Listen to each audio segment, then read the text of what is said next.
팔레스타인 무장정파 하마스의 지도자 암살 사건 이후로 중동 정세가 긴박하게 돌아가고 있습니다. 당시 주식과 채권, 환율, 국제유가가 모두 출렁이면서 금융시장 변동성도 커졌는데요. 이번 주에 재개된 가자지구 휴전 협상에 이목이 쏠리는 이유입니다.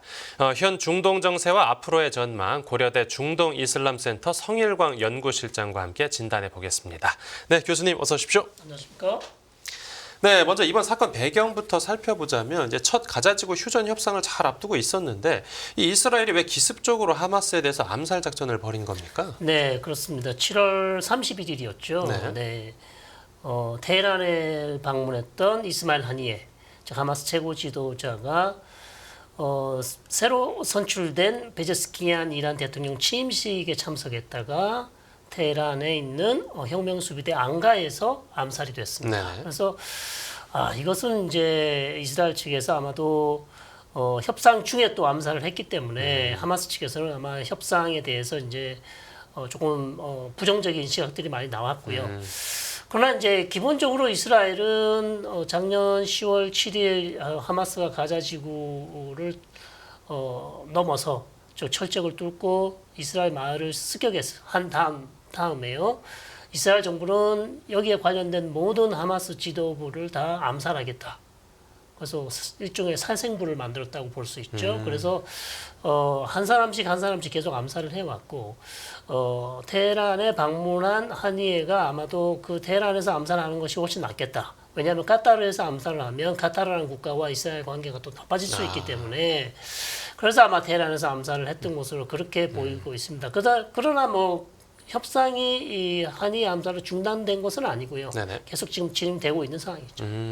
이 과거에도 이번처럼 이스라엘이 중동 국가 지도자를 암살한 사례가 있었습니까? 암살 제가 기억하기로는 최소한 10명 정도를 암살한 것으로 보입니다. 네네. 시작은 2005년 정도입니다. 2005년 즉 하마스 창설한 사람이 있습니다. 네. 처음으로 하마스를 만든 아흐마드 야신이라는 지도자를 2005년에 암살을 했고요. 그 이후로 해서 이스라엘은 계속해서 하마스 지도자를 암살하는 방식으로 하마스를 약화시키기 위해서 계속해서 암살을 했으나 네.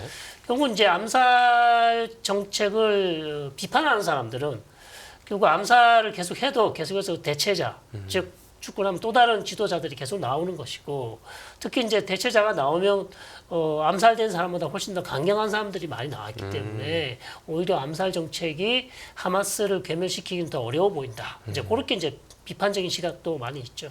반대로 그럼 팔레스타인에서 이스라엘 쪽으로 암살을 시도하거나 한 건 있었습니까? 팔레스타인 쪽에서 이스라엘 고위 관료나 뭐 정치인들을 암살하려고 했던 그런 뭐 내용들은 있지만 정확히 언론에 보도된 바는 없고 성공한 사례도 없습니다. 네. 오히려 이스라엘은 이스라엘 극우파가 팔레스타인과 평화협상을 체결했다는 이유로 좀 온건한 이스라엘 총리를 이스라엘 극우파가 암살한 경우는 있죠. 예, 그런 상황은 있습니다. 네. 그리고 이번 사건이 또 하필 이슬람 맹주인 그 이란, 그것도 수도에서 벌어졌으니까 뭐 이란도 가만히 있을 수는 없었을 거고 그래서 보복을 예고한 걸 텐데 지금 이란 정부나 국민들 감정이 좀 어떤 상태일 거라고 추측해 볼 수 있겠습니까? 그렇습니다. 이란의 국민들 감정이 당연히 나쁠 수밖에 없죠. 왜냐하면 새로 선출된 마수드 베제스키안 대통령이죠. 취임식 그것도 이제 잔치집에 네. 많은 자신들이 원하는 그 손님들 귀한 손님들을 불러서 잔치를 하고 있는 중에 하마스 최고 지도자가 암살됐기 때문에 국민들의 국민 감정이 나쁠 수밖에 없고요. 네네. 뭐 이스라엘과 이란은 원래부터 사이가 안 좋기 때문에 좋은 감정이 없습니다만 그래도 잔치집에 이렇게 찬물을 끼얹는 암살 작전으로 해서 국민 감정이 더 나빠졌고 더군다나 이제 이란 국민들이 실망하는 것은 도대체 우리의 혁명 수비대 그다음에 테헤란 즉 이란의 안보 정책 안보가 이렇게밖에 안 되냐, 이것밖에 안 되냐라는 이제 실망감이 이제 더 크다고 볼 수 있죠. 이란의 이스라엘에 대한 이제 분노도 있지만, 자국 그 안보에 대한 실망감도 있다 이렇게 설명해 주셨습니다. 지금 그런데 이란이 이제 하루 이틀 안에 보복할 거라고 공언을 했는데 지금 잠잠한 상태입니다. 지금 이란 측에서 뭐 선택할 수 있는 카드가 마땅한 게 없어서 그럴까요? 그렇습니다. 지금 사실 2주가 넘었습니다. 한이 암살 이후에 이란의 최고 지도자죠, 알리 카메네이가 반드시 우리 이란이 직접 보복을 하겠다. 그러니까 이란의 대리 조직도 아니고요. 이란이 직접 보복을 명령을 하달했다는 그런 보도가 났었거든요. 네네. 그런데 지금 2주 이제 3주째 다 돼가는데 지금 아직도 뜸을 들이고 있습니다. 그런데 여러 가지 이제 분석들이 나오고 있는데 가장 몇 가지만 말씀드리면 일단 미국의 전략 자산이 너무나 많이 지금 전개가 돼 있습니다. 지중해, 그다음에 이스라엘 주변, 그다음에 뭐 걸프만도 그렇고요. 뭐 일단 항모 전단 한 대가 에브라임 링컨 함이 다시 이제 들어오고요. 이전에 있던 루즈벨트가 아마 가고 교대를 할 것 같습니다. 항모 전단이 와 있죠. 그다음에 핵 잠수함이 와 있죠. 그 외에 또 다른 전략 그 자산들이 이미 전개가 되어 있기 때문에 네네. 이란으로서는 자칫 이스라엘을 보복 공격했다가는 오히려 그 보복 공격에 대한 또 다른 보복 공격을 더 심하게 받을 수 있다. 더 큰 피해를 입을 수도 있다는 그런 생각을 하지 않을 수 없는 상황이거든요. 네. 그래서 지금 고민에 좀 빠져 있는 것이고, 네. 그다음에 이제 가자지구 협상, 인질 협상이 잘 되면 이란 쪽에서도 그래서 가자 전쟁이 끝나면 우리가 이스라엘 보복 공격을 미루거나 안 할 수도 있다라는 그런 기대감을 사실 가지고 있었거든요. 네. 그래서 좀 기다린 측면이 있습니다. 그랬는데 지금 가자지구 협상이 잘 안 되고 있고 마지막 협상을 이제 카이로에서 다시 이제 며칠 내에 또 협상을 하게 되겠죠. 지금 이제 이스라엘이 비공식적이지만 핵 보유국으로 통하고 또 이란도 핵무기 생산이 조만간 뭐 가능할 걸로 점쳐지고 있는데 만약 이란이 또 보복을 실제로 하고 또 이스라엘이 또 재반격에 나서고 이렇게 치킨 게임이 계속되다가 혹시 최악의 경우에는 좀 핵 전쟁 가능성도 염두에 둬야 되는 겁니까? 그렇습니다. 사실 이스라엘이 핵무기를 가지고 있는 것은 뭐 사실 국제사회에서는 기정사실이거든요. 네. 물론 이스라엘은 인정도 부인도 하지 않는 NCND, 그래서 No Confirmation, No Denial 이렇게 얘기를 하고 있는데 이미 국제사회는 이스라엘이 핵탄두를 가지고 있다. 그리고 핵탄두를 장착을 해서 쏠 수 있는 수단도 다 가지고 있다. 이렇게 파악을 하고 있기 때문에 이란의 경우에는 아직 핵탄두를 개발했다는 본인들도 얘기한 적이 없습니다. 네네. 그러나 상당히 근접해 있다는 보도들은 계속 나오고 있는 것이죠. 그래서 이스라엘이 아마도 최악의 상황에 밀렸을 때는 최악의 상황에 도달했을 때는 아마도 핵무기를 쓸 수는 있겠으나 아시다시피 핵 무기를 쓰는 것은요 그렇게 쉽지가 않습니다. 왜냐하면 외교적인 마찰이 너무 심하고요. 일단 쓰게 되면 국제적인 또 제재를 받을 수 있고 그렇죠. 여러 가지 심각한 문제, 다양한 문제들을 유발시킬 수 있기 때문에 웬만하면 핵무기를 쓰지 않는 것이 이스라엘의 정책이기 때문에 아직까지 뭐 핵무기, 핵전쟁까지는 뭐 생각하지 않고 있습니다. 네, 그렇군요.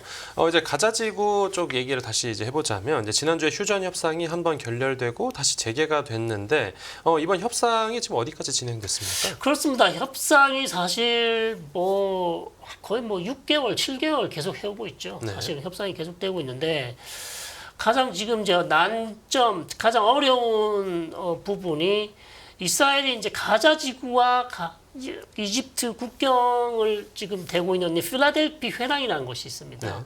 그 부분 한 14km 되는데 요 지역에 지하 터널을 통해서 땅굴을 파서요. 하마스가 이제 무기나 전략 물자를 그쪽으로 밀수를 해온단 말이죠. 그래서 그거를 이제 일종의 하마스의 어떤 숨통을 트여주는 것이죠. 근데 이스라엘 이거를 막아야 앞으로 하마스가 다시 가자지구에서 재건되기 어렵다. 그렇기 때문에 이스라엘 군이 반드시 여기를 주둔해서 이 하마스의 활동을 차단해야 된다고 그거를 지금 요구하고 있고 하마스 측은 전쟁이 끝나면 이스라엘 군은 가자지구에서 모두 떠나야 된다. 그렇게 이제 서로 주장이 엇갈리고 있는 것이죠. 네네. 거기에서 이제 미국이 계속해서 그러면 이스라엘 군이 주둔하지 말고 이집트 군이나 아니면 온건파 파탁 다른 팔레스타인 하마스 말고 다른 정파의 군이 거기를 주도하면서 감시를 하면 되지 않냐 이런 새로운 대안을 지금 제시를 하고 있습니다. 네네. 그래서 그게 이제 카이로에 가서 아마도 하마스가 그 제안을 받아들일지 이스라엘이 또 그 제안에 대해서 어떻게 생각할지 이 부분을 계속 논의를 해야 되는 부분이기 때문에 조금 더 지켜봐야 되겠고요. 저는 그래도 아직까지도 조금 협상 타결이 어렵지 않을까. 그렇게 이제 보고 있습니다. 네, 지금 말씀해 주시긴 했는데 뭐 그래도 미국 쪽에서는 지금 가자 지구 휴전을 계속 압박을 하고 있는데 뭐 아무래도 올해 대선 영향을 신경 쓰지 않을 수 없어서겠죠. 그렇습니다. 미국은 지금 가장 중요한 게 대선이고요.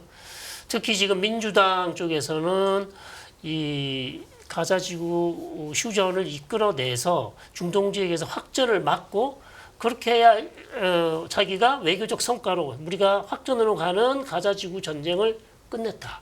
그리고 이란이 이스라엘을 공격할 수도 있었는데 가자 지구 전쟁이 끝남으로써 그런 어떤 불안감을 해소시켰다.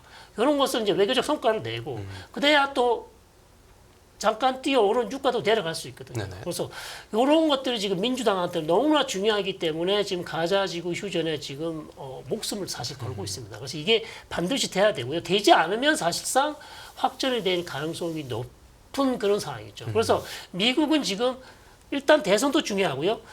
이란이 이스라엘을 공격하는 것을 막을 수 있는 유일한 지금 해결책은 이것밖에 없다. 그래서 여기에 지금 집중하고 있는 것이죠. 네, 아까 나 말씀해 주신 중에 그 휴전의 가능성이 좀 낮게 보고 계신다 그랬는데 그래도 전쟁으로 인한 피로감이 좀 상당한데요. 지금 앞으로 가자 지구를 포함해서 좀 중동 지역 불확실성의 변곡점이 될 만한 계기가 없습니까? 그렇습니다. 지금 너무나 지금 전쟁이 10개월을 넘어서 11개월째 돼가고 있고요. 네. 아무도 예상하지 못했습니다. 전쟁이 이렇게 길어질 줄. 그래서 사실 이 지금 진행 중인 휴전이 잘 되면 사실 이게 큰 변곡점이 될 수 있고 전쟁이 휴전으로 가든 또 휴전으로 가서 그다음 종전으로 갈 수 있습니다. 그러면 너무나 좋은 시나리오죠. 그러나 만약에 이게 실패하게 되면 남은 변곡점은 11월 대선밖에 없다. 미국의 새로운 대통령이 당선되었을 때 트럼프가 되든 해리스가 되든 이 두 대통령이 어떤 가자 지구에 대한 새로운 해법을 내놓고 거기에 대해서는 또 이스라엘이 또 어떤 반응을 보일지 두고 봐야 되는 것이죠. 그래서 그게 이제 마지막 남은 변곡점 아닌가 그렇게 보고 있습니다. 만약 그때 이후로 좀 사태가 급변하게 돼서 좀 불확실성이 완화되면 이 금융시장에서는 뭐 주식이나 가상화폐 같은 위험자산 선호 심리가 다시 강화될 거라고 볼 수도 있겠죠. 그렇습니다. 일단 뭐 전체적으로 이번 휴전이 잘 되면 전체적으로 시장이 안정화될 것이고 왜냐하면 중동 지역의 어떤 불안 요소가 사라지게 되거든요. 그러나 만약 이번 실패로 돌아간다면 조금 더 약간의 어떤 급등 현상이 있을 수도 있겠다. 그러나 뭐 전쟁이 이미 10개월 이상 되어 왔기 때문에 아주 갑자기 뛰어서 그게 계속 유지될 가능성은 저는 없다고 봅니다. 너무나 좀 오랜 기간을 해왔기 때문에요. 그러면서 이제 11월 달에 가서 새 대통령이 당선되고 어떤 해결책으로 간다면 전체적으로 중동 지역이 안정화될 수 있는 그런 기회가 생기겠죠. 네, 알겠습니다. 네, 오늘 취재 파일은 고려대 중동 이슬람센터 성일광 연구실장과 함께했습니다. 네, 교수님 오늘 말씀 잘 들었습니다.